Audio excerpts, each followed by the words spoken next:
Aloha and welcome back to the Own the Outcome podcast. Once again, my name is Tyler Deveraux, back with another solo episode. And today, listen, we're going to talk about the most pivotal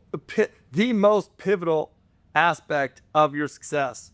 Listen, your success, whether in real estate or business or life, comes down to ownership, man. Listen, the people who achieve the most, they're not the ones with the most perfect circumstances or the easiest path. They're the ones who take full responsibility for their outcome. They own the outcome. So today we're going to break down exactly what it means to own the outcome and how that one shift can change everything for you. So this episode is critical, okay? And why this episode will help you. Listen, if you're feeling stuck, this episode is going to show you how to regain control. If you're already winning, this episode will help you scale faster and make sure that you continue to win. One of those key things is to understand what your preference is. Is it prosperity or is it your own personal preference? See, we need prosperity over preference. Phil Jackson, if you don't know who Phil Jackson is, well, it's a problem. He is one of the greatest coaches in the history of basketball. But here's what's crazy about this. Phil Jackson, he got run out of town, literally fired, because one of his players didn't prefer to be coached. In fact, if we're being honest, that player hated the fact that people, especially Phil Jackson, thought that he needed to be coached. But after a couple subpar seasons, he realized that his only preference was prosperity. And he actually needed to be coached to achieve that. So he picked up the phone and he begged Phil Jackson to come back to town. Phil Jackson and Kobe Bryant, that's the player who once hated him, and then went on to win 2 more championships. Listen, we need to choose prosperity over our preference. The average people live in their preference. What makes them or their pride feel good. The successful people, their only preference is prosperity. Now, how does that apply to us? Because first off, our natural preference is comfort and complacency, not because we're lazy, but because we're human. See, comfort and complacency are the slow road to failure. I actually just did a training today in my office called the Maui meeting, and I went through the definition of complacency. And the definition of complacency is a feeling of quiet pleasure or security, often while being unaware of some potential danger. So, a feeling of quiet pleasure or security, often while being unaware of some potential danger. So listen, my senior year, I loved playing football. Football was my favorite sport that I played. And I was fairly decent at it. Okay, I was fairly decent, but I became very complacent in my senior year. I had been starting since I was a freshman, which means, dude, everybody chased me. I didn't chase anybody else. And by the time I was my senior year, see, the freshman, sophomore year, I was always like, there was people ahead of me. And so I was, even though I was starting, I knew that I had to earn that spot every single time, and I worked damn hard to do it. But senior year, now what happens is you're a senior, man. It's almost like you've earned it. You earn it every single day, man. And what ended up happening is I started to feel content, I started to feel like I was ahead, and ultimately I ended up losing my spot. Now, the key or the sad part about that is I blamed everybody but me. I blamed the coaches. I blamed politics. I blamed literally anything that I could. But the reality still is I didn't start my last game of my senior year, which still is something that bothers me to this day. See, what's interesting, though, is how we naturally deflect. Like when things don't go our way, why do we naturally deflect it off to somebody else? And I'll challenge you to, as you're listening to this, to really take, ownership of how you're listening to it. Are you listening to this thinking that applies to somebody else? Maybe you're thinking about somebody else who does this. Or maybe you can realize where you do this within your own life, because maybe you don't do it in real estate. Maybe you don't do it with your fitness. Maybe you don't do it, but maybe you do it in your relationship. I don't know.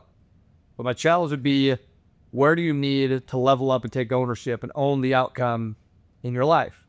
See, but when things don't go exactly as planned or the way that we like them, a lot of times we naturally deflect to somebody else. So why is that the case? Because, man, if we take ownership personally, then we have to change.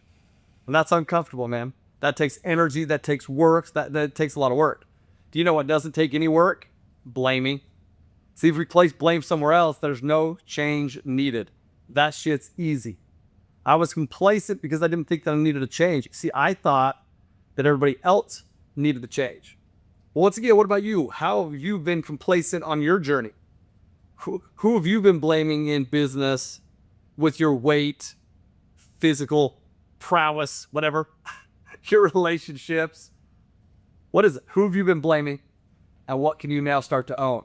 Once again, today is going to be about owning the outcome. See, I'm so passionate about it because it took me a long time for me to reflect back on that journey my senior year and own the outcome of that. Truly own it. See, I actually believe it's one of the best things that happened to me because as I look back at that, man,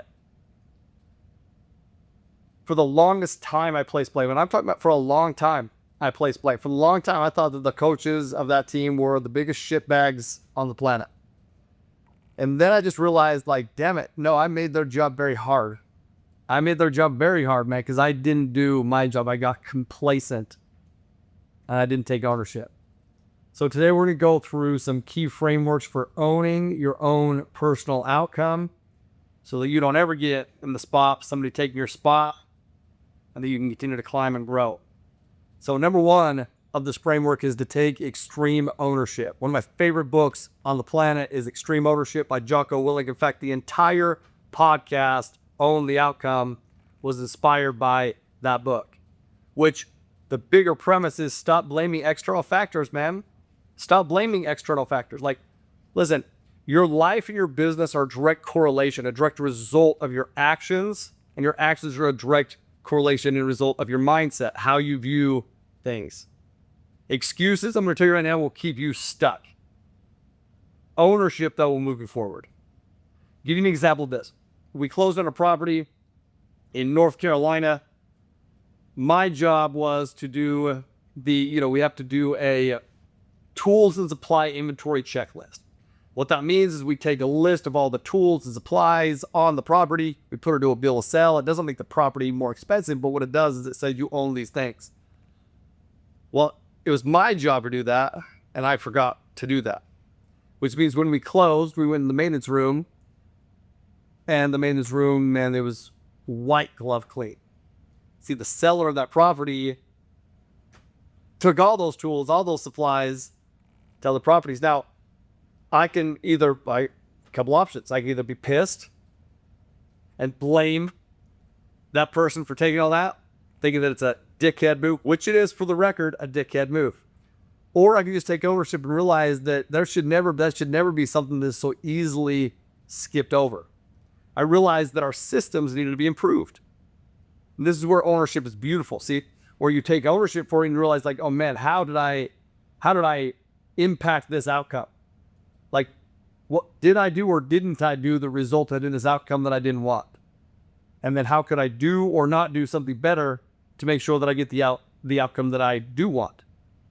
And what did we do? We realized that our system needed to be improved. And so what did we do? We created a better system. We took a project management software.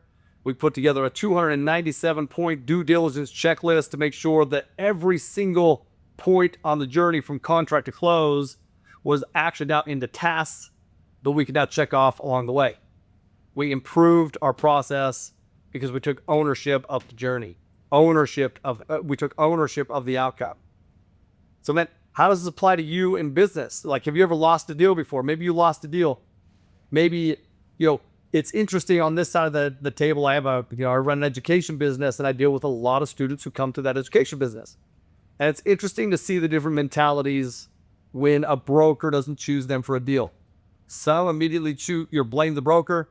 Some immediately feel like, it's anybody and everybody's fault. Some go on social media or the internet, wherever they could go, and they start blaming anybody that they can blame. And I'm an easy person to blame. For whatever reason they didn't get the deal, it's my fault or my team's fault or somebody else's.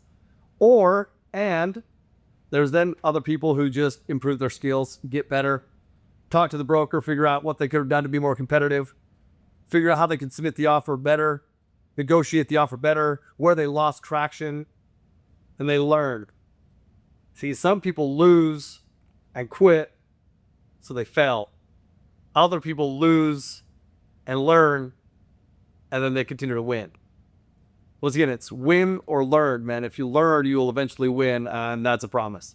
So maybe you didn't complete your raise. Go playing, figure out how to improve your system, how to better track your investors, how to continue to keep your investors warm. Maybe you don't have the money you want. Don't be playing. Just find creative ways to make more money. Once again, take ownership for your outcomes. You know, an example of this, 2024 was a challenging year.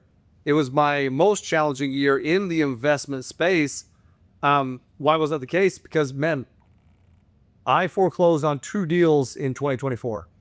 That is the last thing that I ever want to talk about, the last thing that I ever saw happening ever in my investment journey. Now, listen, foreclosing on those deals in 2024, I could either blame the partner who bought them, I could blame taxes, insurance, property management, or I can just identify which controllables, or I can truly identify which controllables we let slip. We didn't vet the property management company the way we should. In fact, we partnered with that property management company because they had an umbrella policy that we could get underneath to save us on insurance, and that's what made the deal work. That's why they pulled the trigger.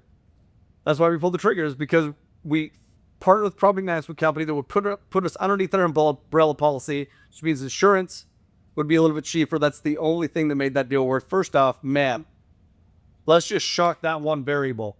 Let's say we have to fire the property management company, which we did. Well, then our insurance is going to jump back up, which it did. And then insurance rates jumped a crazy amount, which we probably could not have predicted. But all those things are things that we could control. We have a rule that we don't partner with property management companies just because of insurance, because we know that if we fire them, insurance will go back up. We also put in a two-year loan. We don't do two-year loans. Everything in our business plan would have had to go perfectly for us to be able to refinance in 2 years. Well, nothing ever goes perfectly.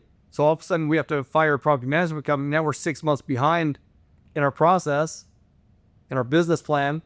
And now all of a sudden the loan comes due in 2024 in a higher interest rate environment, which makes it harder for us to refinance at where we need to, or sell for where we need to. These things are real issues, man. Like, are there external forces, external headwinds that affected this? Absolutely. There's not even a question. Once again, taxes and insurance in and of itself could have made this deal, those deals go, the way that they went. But are there things that we could have done better? I mean, absolutely. And a lot of times, overseeing the partner that was buying, better investor communication, as this process was happening. But listen, what's interesting is a lot of people are shocked that I talked about this. In fact, I went on a podcast interview. In fact, I was actually doing a podcast interview, and the individual that I was interviewing asked me about these deals, kind of wondering if I would actually speak about it. And I absolutely spoke about it, and he was shocked. You go watch that episode. That is also on this podcast, on The Outcome. Tyler Deveraux is the podcast episode. And go watch. He was shocked that I would speak about it. He was more shocked that I actually knew what went wrong and spoke about what went wrong. And what I said on that podcast interview, what is this? Because that's a separator. That's a separator. Instead of, I talked to a lot of people who have foreclosed, but they'll never talk about it, nor will they talk about the details of what went wrong. It's probably because they don't know. Why? Probably because instead of taking ownership, they just continue to blame elsewhere.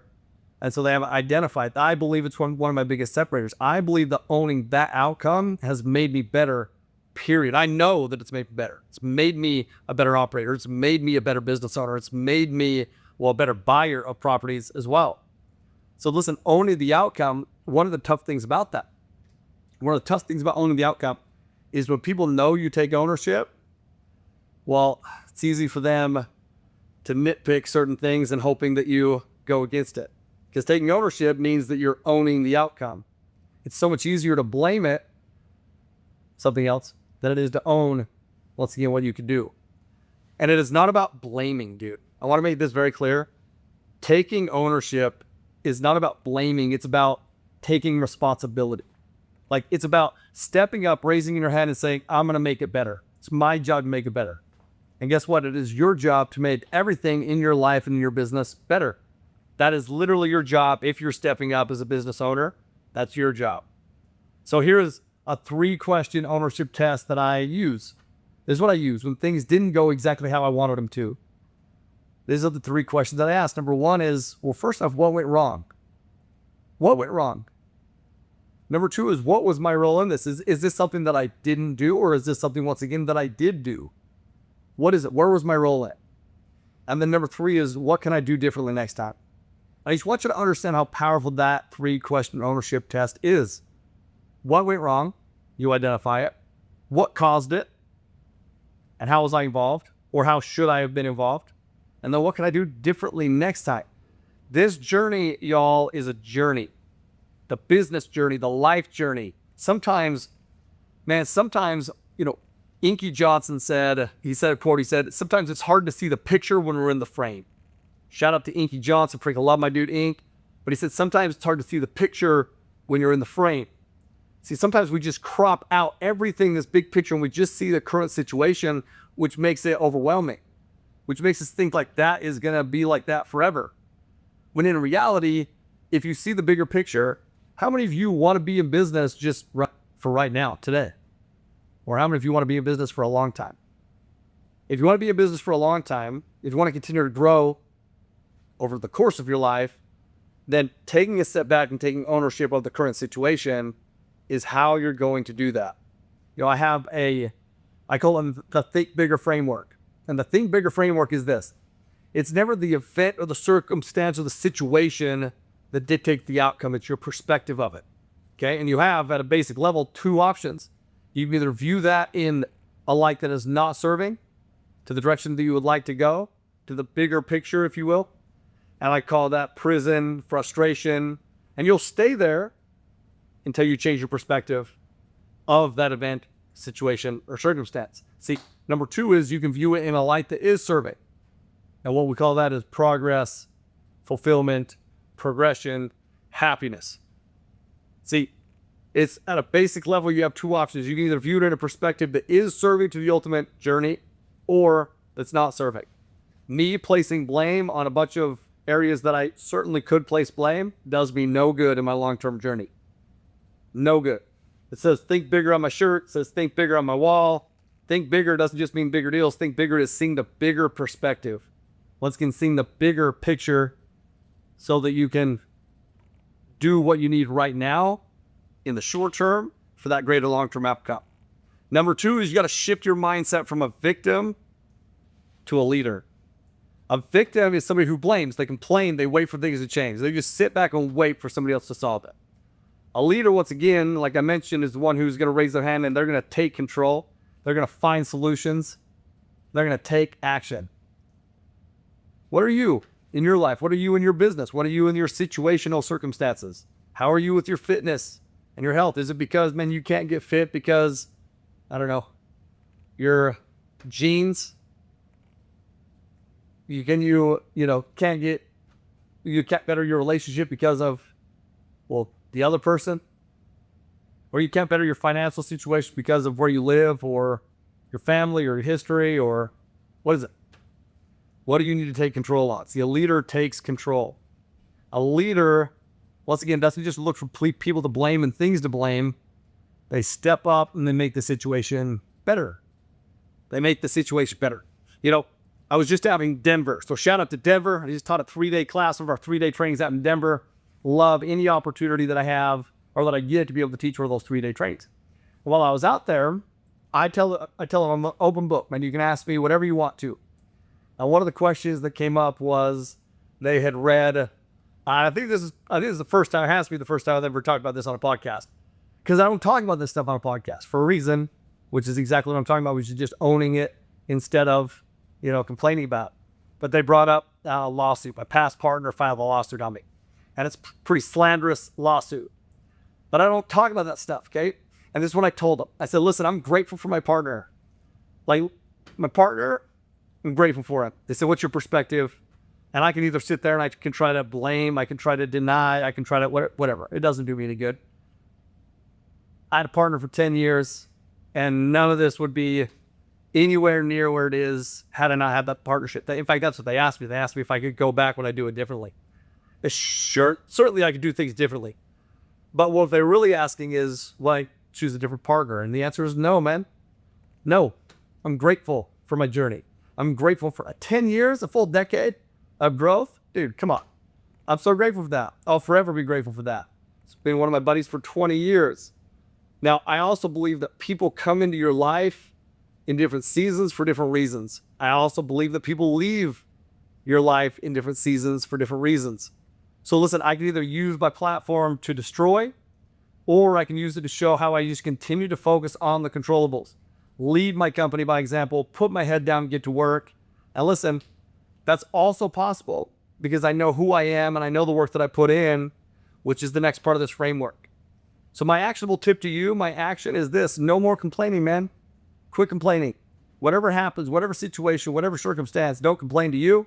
Don't complain to anyone in your circle. Don't complain to your spouse. Just for the next 7 days, don't complain. Just dive in and find solutions.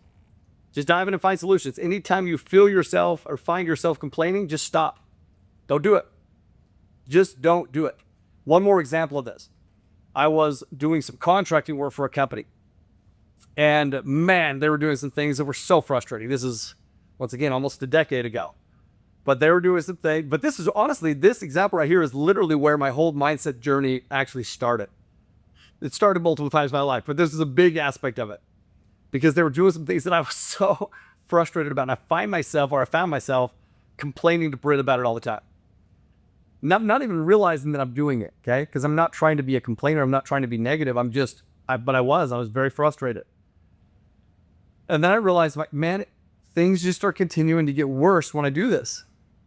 So I started to study mindset. I started to study, in fact, the book that I had read at that, reread, because I'd actually read this before, was The Secret.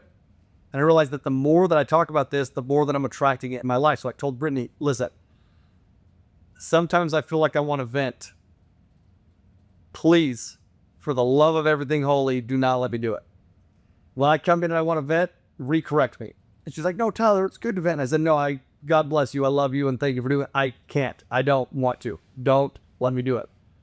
And so this is literally what was a huge aspect of my growth and where my hockey stick curve happened, because I stopped doing it. I started complaining. Instead, I would just buckle down on the solutions instead of focusing on, the excuses. I focused on what I could control instead of the uncontrollables. So anytime that we focus on the uncontrollables, which are people, you cannot control them. Their decisions, you cannot control them. Well, when you focus on that, you become more frustrated and you feel more stuck. But when you focus on the controllables, things you can control, the solutions you can come up with, the solutions you can execute, momentum will continue, and those things you used to complain about will seem ridiculous. So no more complaining, focus on solutions. Last one within this journey that I want to talk about is discipline and consistency. Which is just key, these key habits for long-term success. See, when I talk about one of the ways that I'm able to truly take a leadership mentality instead of a victim mentality is because even when people are saying things, about me that aren't true, which does suck, but it is what it is because I know who I am. I know the work that I put in, and I've taken ownership of that in my life. That doesn't come down to motivation, man. Motivation's great, okay? It's an awesome thing. I wish I was motivated all the time. But the reality is no one is motivated all the time. But discipline is what separates the successful ones from those who stay stuck. Recently I interviewed Cam Cathcart on here. And Cam so shout out to Cam, that was a great episode. And Cam just reported the video recently of him running. And he said, I hate running. He says, I'm 260 something pounds. It's bad on my knees, my ankles, all that stuff. But because he hates running, that's the reason that he's running. He said, I'm in this mode of my life where when I find myself not wanting to do something because it's comfortable, he realizes that that's his preference, is to not do it. He chooses prosperity instead. He didn't say those exact words, I did, but that's literally exactly what I'm talking about. He chooses prosperity over preference, especially when his preference, it doesn't align with prosperity. Because now, you know what that does? That shapes you, dude. That changes you as a person. when you can do things that you don't want to do, every time you get done with it, you feel better, man. Every time that you step up, when you could have sat back, you feel better. You become more self-confident. You become, well, you trust yourself. You have more self-trust because you know that you will own the outcome no matter what. You know that you're willing to step up when others sit down. All right, so these key habits for personal success, okay? Key habits for personal success. In a recent episode, I interviewed Trent Shelton. Shout out to Trent Shelton. Dude is a beast. I'm so excited to have this guy, a Peak Partnership. If those of you who do not have your Peak Partnership tickets, he alone is the reason to go get Peak Partnership tickets. You'll see that from his episode. Once again, we have lots of great individuals here who will be sharing their personal success journeys. But one thing that he talked about, he drilled down and he said, for him to take ownership of his journey, he took ownership of his mind, body, and soul, is what he said. His mind, body, and soul. And what he meant by mind is he started to invest in his personal development. He started to read.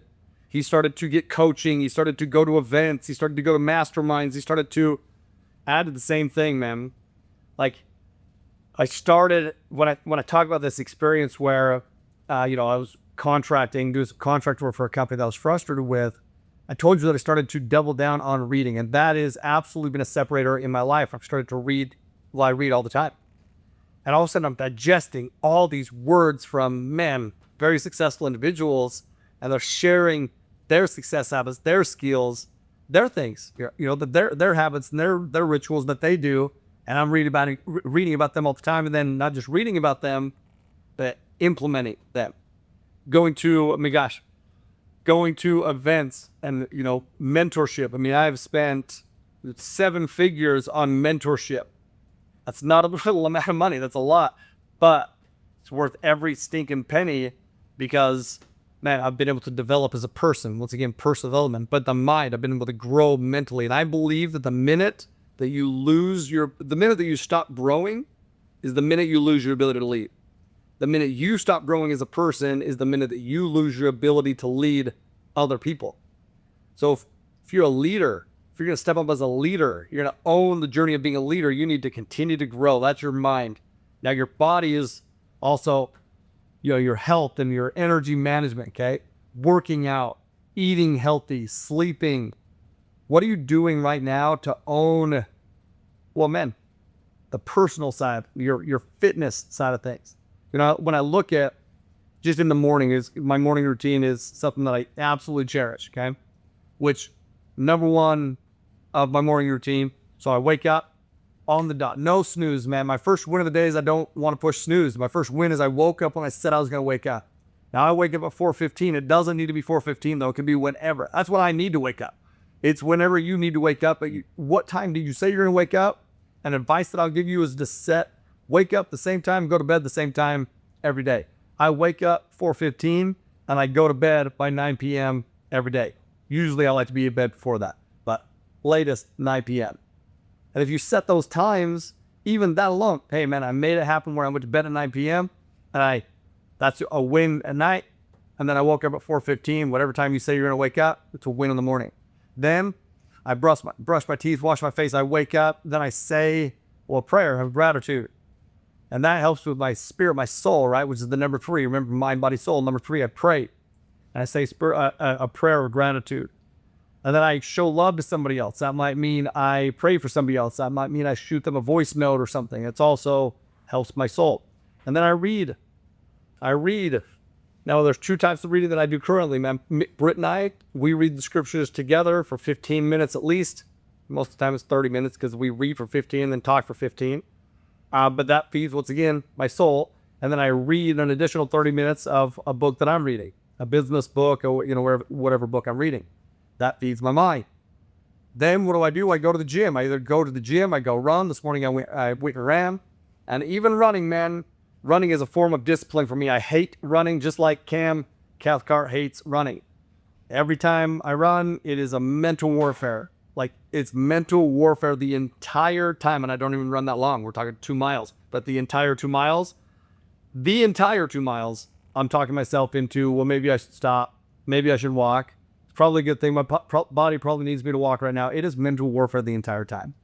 But I'm going to tell you, when I get to my house and I'm dripping in sweat and I sit down and then meditate, which is the next thing that I do, man, I have fed myself and I've become stronger. I've owned, once again, that journey. And that's a beautiful thing. And then I write down, man, 3 targets for the day. Hell or high water. There's going to be 3 targets for the day that I'm going to achieve. Three outcomes that I want to achieve that I'm going to own. Once again, these little things are massive. If I'm going to add one more thing on there, it's your relationship building. One more non-negotiables you would have is you need to, so number 1 is investing in your mind. Number 2 is investing in your body. Number 3 is investing in your soul. Once again, shout out to Trent Sheldon for, that framework. And the 4th one that I'm going to add is invest into your relationships. Listen, life is about relationships, man. The more that I get into this journey, I am now a ripe old age of 40 years old. I know that I don't look 40. And if you say I look older, fuck you. Okay, it's a dickhead move. But I have some wisdom. And the wisdom that I'll tell you is the life's about relationships, man. It's what it is. That's the true meaning. That's the purpose, is to grow as a person with other people. So, man, put yourselves in opportunities to build your relationships, to network with others, to surround yourself with winners and remove any complainers. So, surround yourself with winners, people who take ownership of their journey, and remove the victims who just complain about the journey. Once again, these 4 things, will make a massive impact on your life. My action to you, my call out to you, my challenge to you is to write down your top 3 to 5 habits that you are going to own. Those 3 to 5 things in your life that you're going to own. Because I'm going to tell you something. There's going to be a time in your life, maybe soon, where shit hits the fan. Where you have to go back to and default back to who you are. And the question is going to be, what will that look like? Who are you? Do you have confidence in who you are? Do you have confidence in what you do? Do you have confidence in, the person that you are and how you own your journey? Or not? A lot of that's going to come down to this. Once again, mind, body, soul, relationship stuff that we talked about. Own the journey by owning your daily non-negotiables. What are those 3 to 5 daily non-negotiables that you are going to own to get you to the outcome that you deserve and the outcome that you desire? To wrap all this up, once again, is a 3-step basic framework to help you own the outcome. Stop blaming external factors. Take full ownership. Own the outcome. Remember that your success is about your daily habits, the consistency of your daily habits, and your ability to step up as a leader, and instead of running like a victim, sitting back like a victim. So you don't run from problems, you run into the problems because you're a leader who owns the outcome. Create a clear vision, man, and an action plan for your future, and then own that thing. That is what separates those who win, once again, from those who absolutely fail. And they only fail because they fail to learn, right? Take ownership for your journey. Make sure that, once again, you continue to build your network by coming to Peak Partnership. Once again, I'll put the link in the show notes below. If you do not have your tickets to Peak Partnership, grab your tickets to Peak Partnership, man. That is the #1 multifamily networking event of the year. And it'll help you level up in every area that we just talked about. And then, as with always, own your outcome and live always with aloha. Peace.